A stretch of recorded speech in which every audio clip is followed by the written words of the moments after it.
Assalamualaikum students, welcome to EdLab. Before we start our topic, I would like to introduce myself first. My name is Ahmad Zaidi and I am doing my bachelor's from Sir Syed University of Engineering and Technology from the Department of Computer Engineering. A part of university, I am doing some crash courses like web designing, ethical hacking, cyber training program and artificial and IoT, Internet of Things from Presidential Initiative from Artificial Intelligence. हम topic पर आएँ उससे पहले मैं आपको कुछ चीज़ें बताना चाहूँगा स्टूडेंट्स। देखें पहले क्या होता था, जो पुरानी बुक थी अराउंड 20 ईयर्स पुरानी बुक थी वो कंप्यूटर साइंस की, और उसमें ये होता था कि बच्चा अगर पास्ट पेपर्स भी कवर कर ले तो वो अराउंड 70% मार्क्स ला सकता था। अब न्यू रूल ये है कि हमें पूरा कोर्स कवर करना होगा। उसमें सिर्फ ये चाहिए कि आपकी डेडिकेशंस और हार्ड वर्क, बस। अगर आपकी डेडिकेशंस और हार्ड वर्क दिखाई देती हैं तो सीरियसली आप 100% मार्क्स भी कवर कर सकते हैं बोर्ड्स में। क्योंकि ये टॉपिक थोड़ा क्योंकि बुक जो आई है ये थोड़ी डिफ़िकल्ट है, डिफरेंट है। न्यू चैप्टर्स आए हैं जो कि यूनिवर्सिटी लेवल के हैं। आपसे सिर्फ कोऑर्डिनेशन की ज़रूरत है, थोड़ी सी मेहनत करें, दिन में 1 से 2 घंटे दें तो इंशाल्लाह आप अचीवमेंट हासिल कर सकते हैं। Let's back to the topic. हमारा पहला चैप्टर जो है वो है फंडामेंटल्स ऑफ कंप्यूटर। पहली बात तो ये हमें ये देखना चाहिए कि फंडामेंटल्स कहते किसे हैं, ठीक है। फंडामेंटल कहते हैं, ये जो है इसे कहते हैं बुनियाद। बुनियाद मीन्स पिलर, उर्दू में हम कहते हैं बुनियाद। कंप्यूटर की बुनियाद क्या है, सबसे पहले तो हमें ये चीज़ समझनी चाहिए। कंप्यूटर 4 हिस्सों में डिवाइडेड है जो उसकी बुनियाद है। पहली चीज़ है इसका हमने कोई इनपुट दिया, नेक्स्ट क्या हुआ, जब हमने कंप्यूटर में इनपुट दिया तो हमारा सीपीयू प्रोसेस करा, processing is the next step. The third step is जब प्रोसेस करा, हमने एक इनपुट दिया, वो प्रोसेस करा सीपीयू के अंदर, उसके बाद क्या आया हमारे पास, वो प्रोसेस जाकर कहीं ना कहीं स्टोर हुआ, कोई इसकी स्टोरेज जगह थी तो वो स्टोर हुआ। लास्ट स्टेप ये है जब वो स्टोर होगा, स्टोर होकर जो आपने इनपुट दिया था वो आउटपुट की शक्ल में आपको दिखाई देगा, या तो आपके मॉनिटर पे या तो आपके प्रिंटर पे। तो चौथा आपका पॉइंट ये हुआ कि output. These are the 4 basic fundamentals steps of computer. हमारा पहला टॉपिक जो है, पहला लेक्चर जो है, यह है इवोल्यूशन ऑफ कंप्यूटर। इवोल्यूशन कहते किसे हैं, सबसे पहली बात तो ये होनी चाहिए। इवोल्यूशन किसी पुराने दौर या आज का मॉडर्न दौर जो है उसके अंदर जो जिद्दत आई या कुछ चेंजेस आई, उससे हम इवोल्यूशन कहते हैं। अब कंप्यूटर में इवोल्यूशंस क्या आई हैं, ये एक टॉपिक है आपका, इसको हम नेक्स्ट वीडियो में कवर करते हैं, ठीक है। अच्छा, इवोल्यूशन जो हैं 3 हिस्सों में डिवाइड करी हमने, ठीक है। पहली है mechanical era,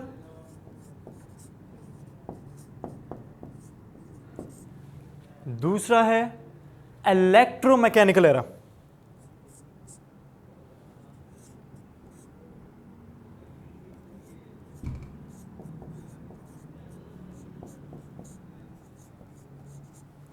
and last one is electro era, ठीक है, इलेक्ट्रॉनिक्स एरा। हम इनको ब्रीफली डिस्क्राइब करेंगे।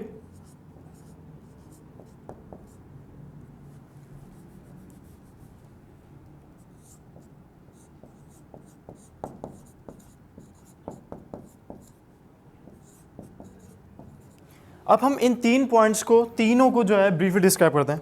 मैकेनिकल एरा क्या था, मैकेनिकल एरा को कुछ चीज़ों में डिवाइड कर दिया है, कुछ पर्सन्स में डिवाइड कर दिया है, कुछ इन्वेंशंस में डिवाइड कर दिया है कि किस तरह से हमने मैकेनिकल एरा स्टार्ट करा था। सबसे पहले हमारे पास एक बंदा आया, अबैकस जिसका नाम था, ठीक है, अबैकस।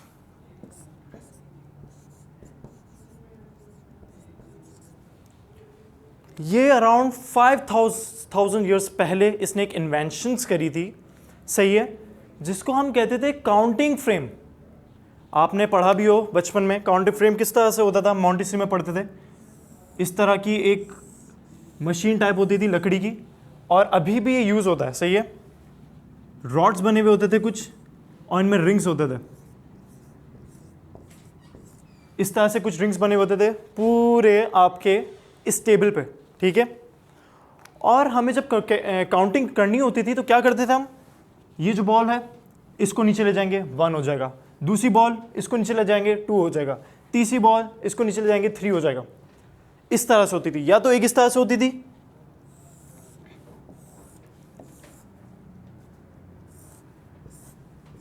या तो इस तरह से होती थी।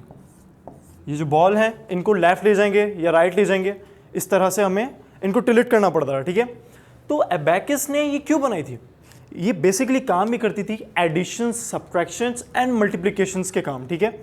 ख़ास तौर पे एडिशंस के लिए यूज़ होती थी, और आज भी बच्चों को जो है हम समझाते हैं कि किस तरह से इसको यूज़ करना है, ठीक है। नेक्स्ट कौन आया था,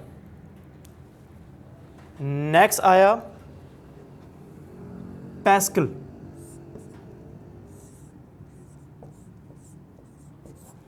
पैस्कल अराउंड 1620 में आया, ठीक है। उसने एक इन्वेंशन दी।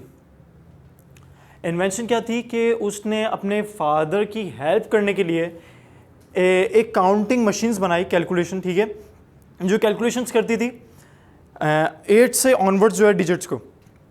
उसकी सिर्फ ये एक मशीन थी जिसमें वो एग्जैक्टली ये काम करती थी। अभी इंपॉर्टेंट ये है कि अबैकस से शुरू हुआ और हम फर्दर आगे जाए जा रहे हैं, ठीक है। नेक्स्ट ये था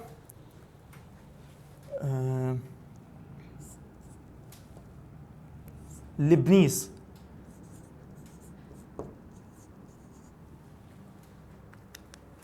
लिबनीज की एक कैलकुलेटिंग मशीन थी, ठीक है, जो रॉड्स में डिवाइड थी, अराउंड 8 रॉड्स थे उसमें, ठीक है। और वो काउंट किस तरह से करती थी, वो 100% वो डिविजन्स के लिए यूज़ होता था, सही है। लिबनीज का आपको जो पीपीटी दी जाएगी उसको देखेगा, उसमें और भी इसको ब्रीफली हमने डिस्क्राइब करा है कि किस तरह से लिबनीज की मशीन यूज़ होती थी, ठीक है। लिबनीज ने जो करा क्या था, लिबनीज ने एक स्कॉटिश मैथमेटिशियन था ये, ठीक है।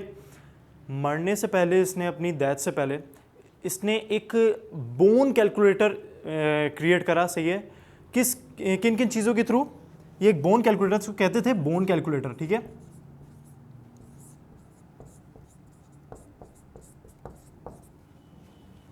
इसने बनाया कैसे, इसने वुड के थ्रू, बोन्स के थ्रू, सीरियसली बोन्स के थ्रू इसने बनाया, वुड्स यूज़ करी इसमें और रॉड्स यूज़ करी, ठीक है। इनके थ्रू एक कैलकुलेटर बनाया जिसको यूज़ किया जाता था बड़ी जो लार्ज नंबर्स होते थे, जैसे कि 0,0,0,0,0,0 ये अराउंड तकरीबन 1 लाख और 10 लाख की जो है ना फॉर्म में, उनको यूज़ करने के लिए इसने लिबनीज ने कैलकुलेटर बनाया था, ठीक है। एक और इसमें इस तरह से आ जाता है slide rule. Slide rule around 1612 में आया। इसका काम क्या था स्लाइड रूल का, स्लाइड रूल का काम ये था कि ये स्केल था एक, सही है, इस तरह से डबल स्केल था, इसके ऊपर एक और स्केल था।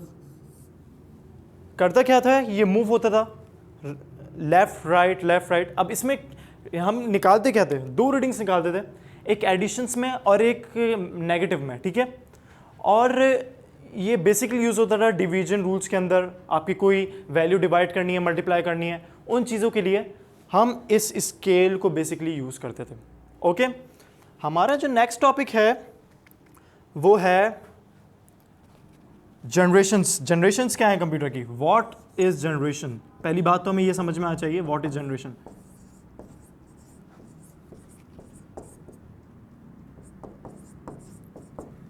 जनरेशन कहते किस हैं, पहली बात तो ये स्टूडेंट्स, जनरेशन कहते हैं जो पिछला गुजर गया, जो आ रहा है कंप्यूटर की फील्ड में, ठीक है।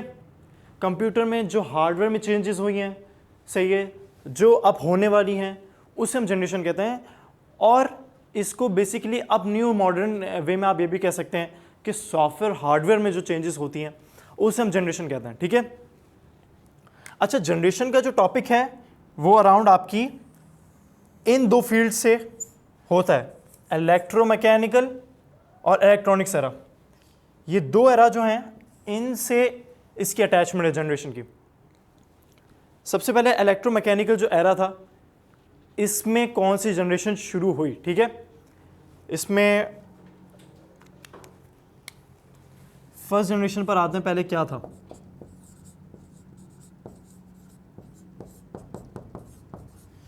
फर्स्ट जनरेशन स्टार्ट हुई अराउंड 1940 से लेकर 1956 तक। इसमें था क्या क्या, इसमें वैक्यूम ट्यूब्स थी। वैक्यूम ट्यूब्स बहुत बड़ी बड़ी होती थी, सही है, और ये साइज भी पूरे पूरे रूम्स का लेती थी, पूरे पूरे हाउस का साइज लेती थी, ये सही है। वैक्यूम ट्यूब्स जो होती थी फर्स्ट जनरेशन के अंदर, ठीक है।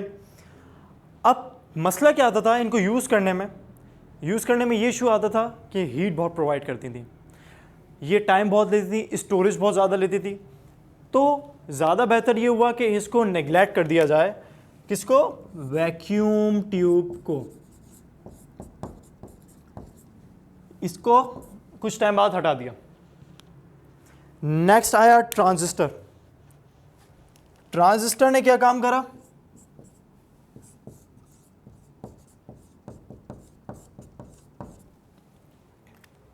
ट्रांजिस्टर ने ये काम करा कि छोटी लेस साइज था उनका, छोटा था वैक्यूम ट्यूब से, ज़्यादा स्पेस भी प्रोवाइड नहीं की, लेकिन स्पेस था, लेती थी। क्योंकि ये जो एरा आप पढ़ रहे हैं ना, ये थोड़ा डिफ़िकल्ट है, इसको डार्क एज भी कह सकते हैं आप, क्योंकि इसमें कोई इतनी डेवलपमेंट नहीं थी कंप्यूटर्स में, और बहुत डिफ़िकल्ट होता था अपना प्रोग्राम रिटर्न करने में इस चीज़ के लिए, ठीक है। तो ये एक तरह से डार्क एज है हम सब के लिए, और इसको कोई इतनी वैल्यू भी नहीं अब दी जाती है, बहुत ज़्यादा साइज़ लेती थी ये सारी की सारी। हम ट्रांजिस्टर पे वापस आते हैं। ट्रांजिस्टर जो है एक चिप की तरह काम करती थी, साइज़ बड़ा लेती थी, लेकिन क्या था, फास्टर थी वैक्यूम ट्यूब से, लेस हीट प्रोवाइड करती थी आपको, कम स्टोरेज लेती थी। इसके ये बेनिफिट्स थे as to compare vacuum tube, but ये दोनों ही नेग्लेक्ट कर दी गई थी इस एरा में, ठीक है। इस एरा में ये दो चीज़ें थी जिनको हमने कैंसिल आउट कर दिया, ठीक है। सेकेंड एरा स्टार्ट हुआ जो था मिडिल एज, ठीक है। अच्छा, मिडिल एज में जो चीज़ें थी वो थोड़ी डिफ़िकल्ट थी और थोड़ी अच्छी भी थी, बेटर थी एज टू कंपेयर इससे। उसमें आया क्या क्या, माइक्रो कंप्यूटर्स आए, मिनी कंप्यूटर्स आए, सही है। हम आ गए थर्ड जनरेशन में। थर्ड जनरेशन में आईसीज यूज़ हुई, ठीक है। IC stands for integrated circuits.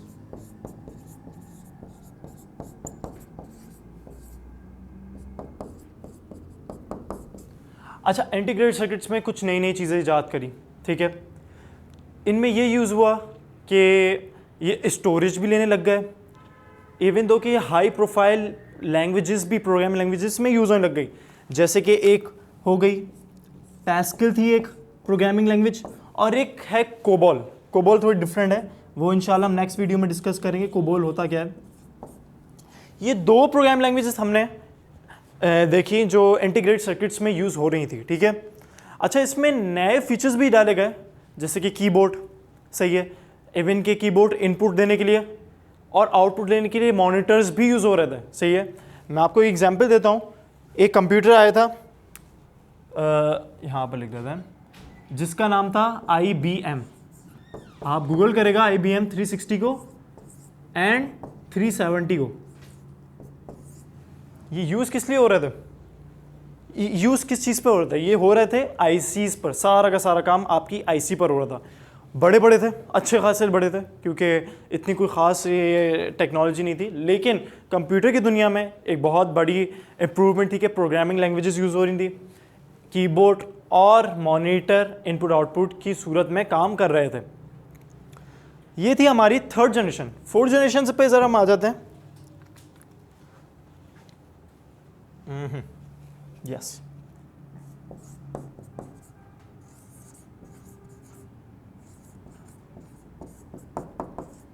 अच्छा स्टूडेंट्स, फोर्थ जनरेशन 1971 से स्टार्ट हुई है, ठीक है। जो थर्ड जनरेशन थी ये अराउंड 1956 से ऑनवर्ड्स 64 तक गई है ये, ठीक है। और जो नेक्स्ट स्टार्ट हुई है अराउंड 70s में स्टार्ट हुई है फोर्थ जनरेशन, और वो उसको करंट जनरेशन भी कहते हैं। अच्छा, इसमें हुआ क्या फोर्थ जनरेशन में? इसमें हमने कुछ बेहतरीन डेवलपमेंट्स चेक करी हैं, बहुत ज़बरदस्त डेवलपमेंट आई हैं, जैसे कि रैम, रैंडम एक्सेस मेमोरी, रोम, रीड ओनली मेमोरी, ये सब फोर्थ जनरेशन में आया है। पेंटियम 4, पेंटियम 3, पेंटियम 2, पेंटियम 1, ये सारा का सारा इस जनरेशन में हमने वॉच करा है। अच्छा, सबसे बड़ी बात यहाँ पर ये आई थी, इसमें प्रिंटर्स, मॉनिटर्स, सारा काम फोर्थ जनरेशन में हुआ है, जो अभी आप यूज़ कर रहे हैं लैपटॉप्स, सही है। तो ये सारा का सारा फोर्थ जनरेशन, जो अभी नॉर्मल आप मोबाइल सब यूज़ कर रहे हैं। आखिरी जनरेशन जो आ रही है और जो बियॉन्ड होगी, जो चलती रहेगी, वो होगी I guess fifth generation.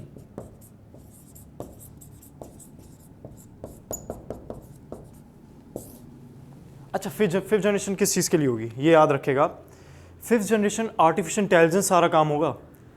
Human काम जो कर रहा था पहला, जो ह्यूमन बॉडी, ह्यूमन माइंड काम कर रहा होता था, अब वो काम कंप्यूटर करेगा in the form of robotics. Robotics अगर आप पढ़ें तो रोबोटिक्स को लाए ही इसलिए मार्केट में कि वो ह्यूमन काम कर सके, ठीक है।